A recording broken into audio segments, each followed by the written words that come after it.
The internet was built on a dream of connecting people, sharing information, and building communities across continents. It was a tool for progress, for education, for understanding, and it has achieved so much good. We can connect with loved ones across the globe. We can access information in an instant. We can learn, grow, and explore like never before. But like any powerful tool, the internet has a dark side, a place where anonymity can breed cruelty, where accountability can morph into a weapon, and where connection can be twisted into a tool for harassment and hate.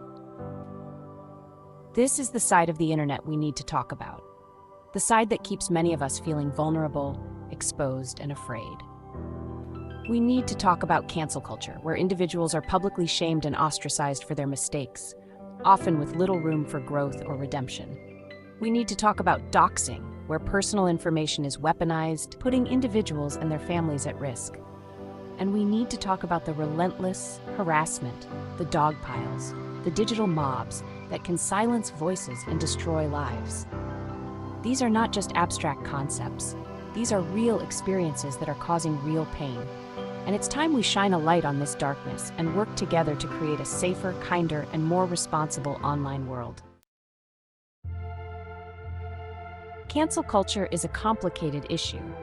On the one hand, it represents a desire for accountability, a way to hold individuals and institutions responsible for harmful actions or words. This can be a powerful tool for social justice, calling out prejudice and demanding better behavior. But cancel culture can also be unforgiving, leaving little room for mistakes, growth, or redemption. The court of public opinion is often swift and harsh, with long-lasting consequences. People make mistakes. We all stumble and fall. And while it's important to hold people accountable for their actions, it's also important to allow space for learning, growth, and forgiveness. When someone is canceled, it can feel like a digital scarlet letter, following them online and impacting their personal and professional lives. This can create a culture of fear, where people are afraid to speak up, share their thoughts, or engage in meaningful dialogue. It can stifle creativity, innovation, and progress. We need to find a balance, a way to hold people accountable while also allowing for growth, understanding, and second chances. We need to remember that everyone makes mistakes and that forgiveness and redemption are essential parts of being human. Doxing is a terrifying invasion of privacy. It involves searching for and publishing someone's personal information online, usually with malicious intent. This information can include home addresses, phone numbers, workplaces, family details, and even financial information. Imagine the fear of having your most private information exposed to the world, the anxiety of knowing that anyone, anywhere could use it to harass you, stalk you, or worse. Doxing can have devastating consequences. Victims have faced online harassment, death threats, and even real-world violence. Their families have been targeted, their lives turned upside down. Doxing is not about accountability. It's about control and intimidation. It's about silencing voices and punishing people for their views. It's a dangerous weapon, and it has no place in a civilized society. The internet can be a breeding ground for mob mentality. A single tweet, post, or comment can trigger a wave of outrage, leading to a relentless barrage of insults, threats, and personal attacks. This is what we call a dog pile. One person's opinion, often taken out of context, can become a lightning rod for hatred and abuse. Individuals are bombarded with hateful messages, their inboxes flooded with threats. They are publicly shamed and humiliated, their reputations tarnished. The mental health effects of online harassment can be devastating, leading to anxiety, depression, and even suicidal thoughts. We need to remember that behind every screen is a real person with real feelings. Words have power, and online harassment can have a profound impact on people's lives. We need to create a cult of empathy online, a space where people feel safe to express themselves without fear of being attacked or harassed. We need to stand up to online bullies and hold them accountable for their actions. Silence is complicity. Section 5. Anonymity and mob mentality, the psychology of online cruelty. Why do people behave so differently online than they do in person? Anonymity plays a big role. When people feel like they can hide behind a screen name, they are more likely to engage in behaviors they would never dream of doing in the real world. Anonymity can create a sense of disinhibition, lowering people's inhibitions and making them feel less accountable for their actions. It's easier to be cruel, to lash out, to join a digital mob when you don't have to face the consequences of your actions. Mob mentality also plays a role in online cruelty. When people see others piling on, attacking, or harassing someone, they are more likely to join in. It creates a sense of anonymity in numbers, a diffusion of responsibility. If everyone else is doing it, it must be okay, they think. But it's not okay. Just because someone is hiding behind a screen name doesn't mean their words don't have power. Just because everyone else is doing it doesn't make it right.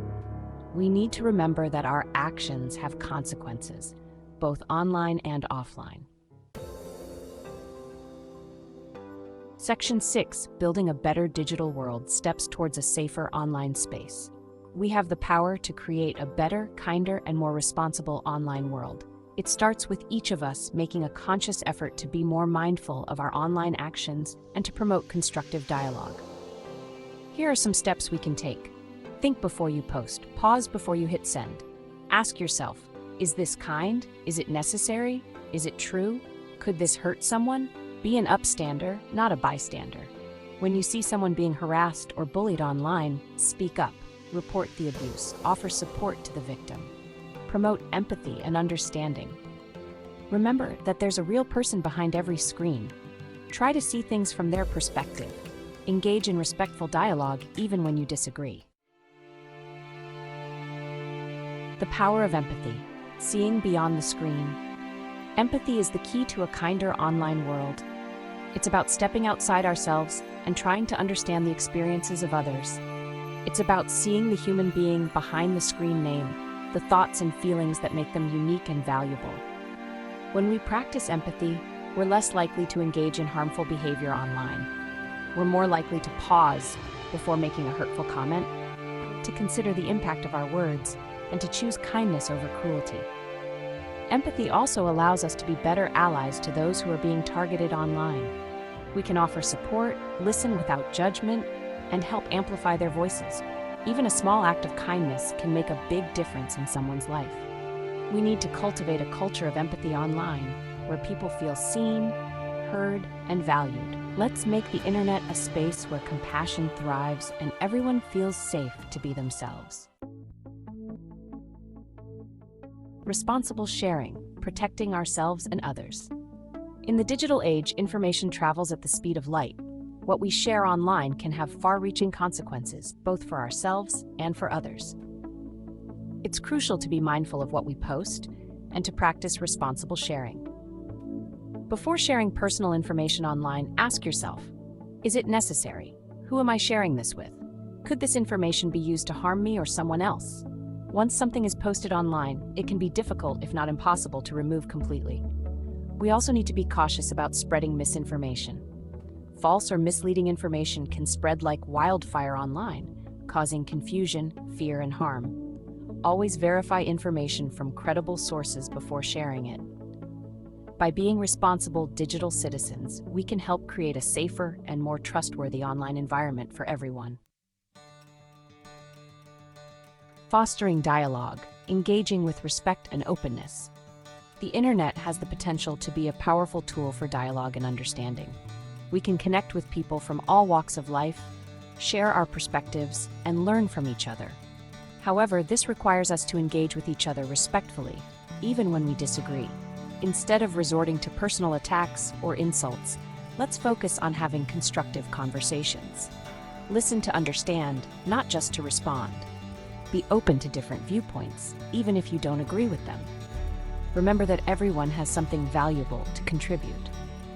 By fostering a culture of respectful dialogue, we can create a more inclusive and productive online space where everyone feels safe to share their thoughts and ideas. Conclusion: our digital responsibility. The internet is a powerful tool. It can be used for good or for harm. The choice is ours. We have a responsibility to use this tool wisely to create a digital world that reflects the best of humanity. Let's choose kindness over cruelty, empathy over indifference, and dialogue over division. Let's build a digital world where everyone feels safe, respected, and valued. The future of the internet depends on it.